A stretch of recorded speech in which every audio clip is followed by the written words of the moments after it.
সাহাবায়ে কেরাম রাদিয়াল্লাহু আনহুম রাসূল সাল্লাল্লাহু আলাইহি সাল্লামের সান্নিধ্যে থেকে অনেক গুণে গুণান্বিত ছিলেন। সেই গুণগুলো থেকে কয়েকটি গুণের উপর মেহনত করে আমল করে চলতে পারলে ইসলামী দ্বীনের উপর চলা অতি সহজ। গুণ কয়টি হলো?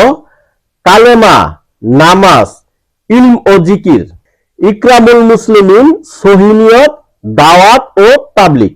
নাম্বার 1, কালেমা তাইয়্যিবা, লা ইলাহা ইল্লাল্লাহু মুহাম্মাদুর রাসূলুল্লাহ, অর্থাৎ আল্লাহ ছাড়া কোনো মাবুদ নাই, হযরত মুহাম্মদ সাল্লাল্লাহু আলাইহি ওয়াসাল্লাম আল্লাহর প্রেরিত রাসূল। কালেমার উদ্দেশ্য, আমাদের দুই চোখে যা দেখি বা না দেখি, আল্লাহ ছাড়া সবই মাখলুক, আর মাখলুক কিছুই করতে পারে না আল্লাহর হুকুম ছাড়া।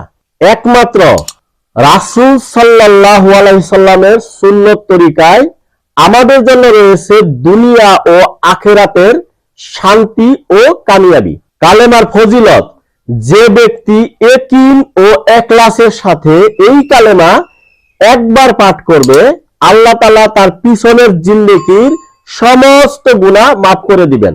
সুবহানাল্লাহ।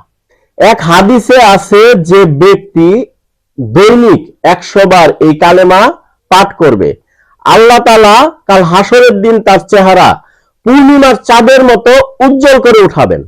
কালেমা হাসিল করার তরিকা, এই কালেমা আমি বেশি বেশি করে পড়ব এবং কালেমার ফজিলত নিজে জেনে অন্যকে দাওয়াত দেব এবং দোয়া করব।